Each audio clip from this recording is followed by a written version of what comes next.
Oh god.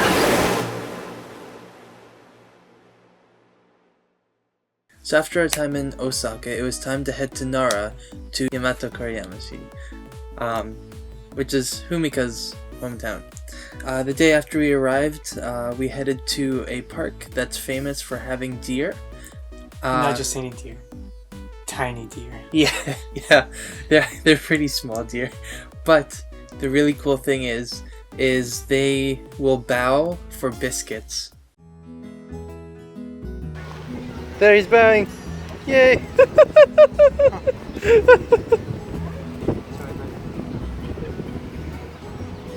Yay! Good deer! Good deer.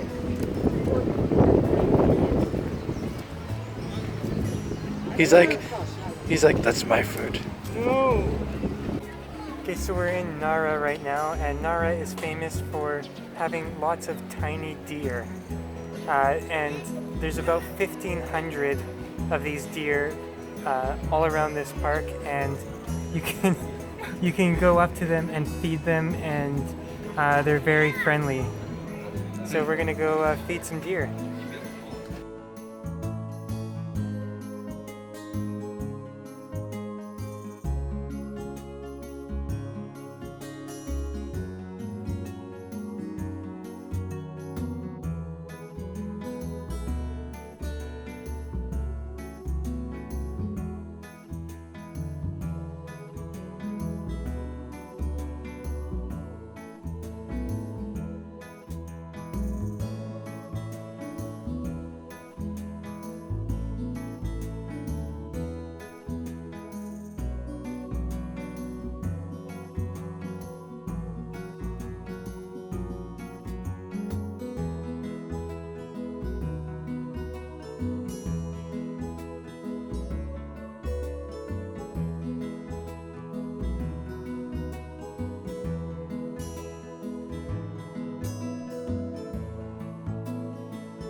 So they have like these biscuit stands everywhere, so you can buy the biscuits and feed the deer.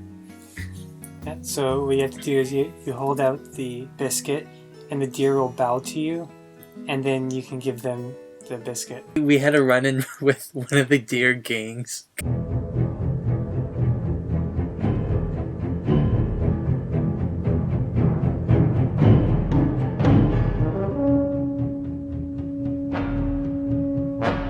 The deer like to hang out by the biscuit stands, and they won't touch the biscuits until somebody buys them and takes them away, and then they'll swarm you.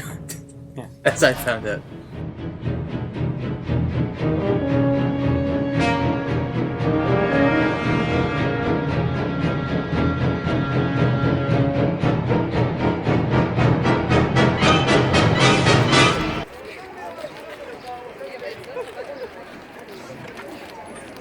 Oh god. They're everywhere. It's like zombies. Okay.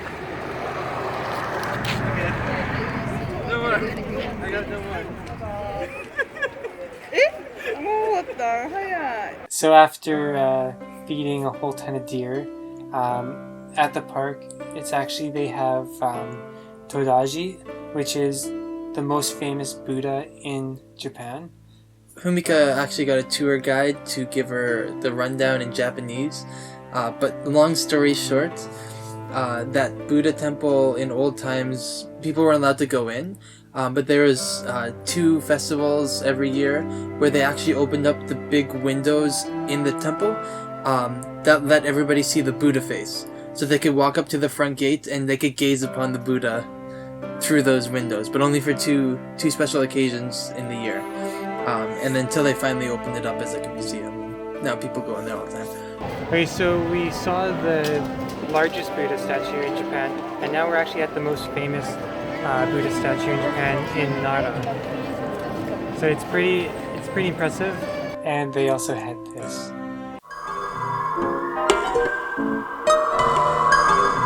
So after seeing the Buddha, we headed over to City Hall because you can actually go up onto the roof and you can get like nice panoramic shots of Nara City. It's actually really beautiful. They've got a lot of like good nature and stuff like that. Yeah, it's kind of similar to Kelowna, like it's city, but then it also has countryside like right there as well. I just like really like feeding animals, so we went and got some food for the fish, which they call fu. It's just like this like light bread stuff. So we fed the fish, which is fun. And then we actually came across a mochi store. Mochi are like rice cakes. They're kind of like chewy dumplings and they have like filling inside. And we actually got to see a shop making the mochi.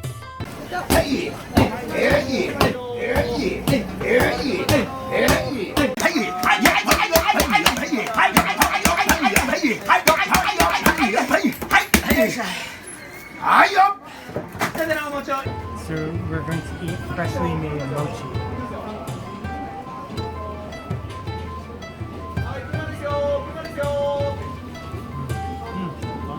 The shop was actually shown on a Japanese television program. I think it's the same one that it was a video going around on Facebook. So the next day was very exciting because it was Fumika's birthday. Yay! Yamamoto Koriyamashi is actually famous for goldfish. So we went to a goldfish shop where they raise goldfish. We're in Yamato Koriyamashi. We're in Yamamoto. Okay, so we're in Yamamoto Koriyamashi. Yamato. I had it right the first time. Okay. So we're in Yamato Koriyamashi. This is Fumika's hometown. And we're in a goldfish place. Well, a fish store. Yeah, so they're known for goldfish here. And so we are just at kind of like a nursery for goldfish. And there's literally like thousands of fish here. So we're gonna go take a look. They had like so many different types of goldfish and like some like we've never even seen. It's pretty crazy actually. It was really cool to see. Around the town, they've taken different like objects and turned them into fish tanks. And like they had ones that were made from vending machines, phone booths, and even like ticket stalls for the subway. We went to Kokuchiya Dojo, which is a goldfish catching dojo. I'd never even heard of this until we went. And like I was a little like catching goldfish, but it's actually really fun. Yeah, and harder than it sounds. Yes. So we are in Yamato Koriyama City and it's famous for goldfish, and we have a dojo. How can I say dojo? School, yes, for scooping goldfish. So we are doing goldfish. Yes, we shall be training for scooping goldfish. Yes. It's similar to that rubber ball catching game that Adam tried and lost and terribly failed at last time in Fukui. It's the same paddle. Yeah, so it's called like a pea or pot or something like that. So it's like a little plastic ring with a piece of paper in it, and you use that to scoop the fish out of the water, and you have to get as many as you can before the paper breaks. And it turns out I have a natural talent. Oh! 上手。ちょっと上手じゃない? You guys are good at scooping goldfish. Better than me. Alright, so here's mine. I caught about 7 fish before my paper net broke. Fumika got 6. And then Adam, grand winner, with 15. すごい. And then the man at the store said that if I came here every day, I'd be like in the professional leagues. Yes. And yeah, we went and had a picnic with her friend Moe. And we went to Heijo Kuseki. Heijo Kuseki. Which was actually named the capital in 710 AD. Okay, so we're at the former site of Heijo Kyo, which was a castle that used to be here in Nara. And they actually, when the rulers changed, they actually moved the castle to a new location. But they left the big main gates into what used to be the city, and they're called Syozakuman. Syozakuman. It's really, really cool in there. And you get a view of like what was the entire kind of city, but is now just like a big empty field with a gate at the other end, like a small gate at the other end, and then some small walls. So then that night we had a birthday party for Fumika, and friends came over. We had an awesome dinner and had lots of fun. So the next day, Fumika was working, so her mom took us to a place which I never thought that I would ever go to or even think about doing in my life. But it was actually really interesting and really fun. And the place that we went to was Miwa Yamamoto, and they make somen noodles. Okay, so you're probably wondering why we have masks on, and it's because we got a little bit of sore throat, so maybe catching a cold or something, so we're just wearing masks. Very common in Japan. Yeah, we fit right in, so. So anyways, we're at Miwa Yamamoto. This is a place that's very famous for making somen noodles. So somen noodles are different than other noodles, which are cut into lengths. These noodles are actually stretched. We got to try our own hands at making these somen noodles, or at least stretching the somen noodles. A special way that they make it, and then they actually stretch the noodles out several times over several hours, and they get longer and longer. When they seem like they're gonna break, after resting for 1 or 2 hours, they actually regain their elasticity, and then they're stretched even more. They were saying it was about, for 20 kilograms of dough, they get about 500 kilometers of noodles. Yeah. So it sounds insane, and it was insane. It keeps getting stretched and stretched into smaller and smaller strands, and somen noodles are known for being very, very thin pasta. And they even had an old, like 40-year-old cheesy video. It's like when you were in elementary school and they would play you a video from somewhere, like a VHS that was filmed in 1975.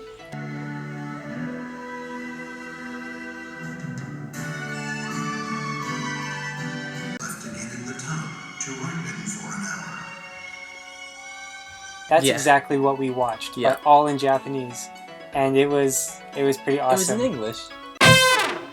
It was in English, but it was from like 1978 or something like that. So after our time making the noodles, we got to try some out. They were really good. So we've made the noodles, and now we're going to be trying the kind that we made. And then we headed over to Omiwa Shrine. So Omiwa Shrine is actually, it's almost like its own little like shrine city. There's like a whole bunch of different shrines, and it's a big like nature park. So they have trees of all sorts. There's cherry trees, there's bamboo trees, bamboo forest, and lots of old style buildings where people actually live in there. So it was really cool. We got a view of the big main gate going into Omiwa Shrine, which is huge. Like it's a colossal gate that you kind of drive through towards the shrine. Yeah, and you can see it from like long distances away. We headed over to Iso no Kami Shrine, and Iso no Kami Shrine is famous for having roosters, like walking around everywhere. Yeah. So it's funny because like all these different shrines, they're all unique, and they all have something different that sets them apart. We got to feed the koi in the pond as well, and also the roosters, which is lots of fun. I felt like a genuine Takeo Ishii. Chicken attack! Chicken attack! So the next day was our last day in Nara. We actually headed over to Fumika's relative's house, like family home, which is like a old style farmhouse, but like big, really cool with its garden. Kind And, of like, like- a Japanese garden. Yeah, and they have even like the old like rice sheds and stuff. It was really cool. And we got to try our hand at making some pretty awesome sushi. Yeah, her grandma taught us how to make sushi. Yeah. Adam is making sushi. It was not like ingredients that we even like knew. It was like rice and then like all these cool like Japanese ones, and it tasted really good. So it was like Japanese pickles, and then like fish flakes, cucumber, and imitation crab. The sushi is Fumika's favorite, apparently. Yes. Yeah, I can see why. So after that, we headed to the train station and caught a train to Mie. So thanks for watching this video, and stay tuned for the next one. Bye.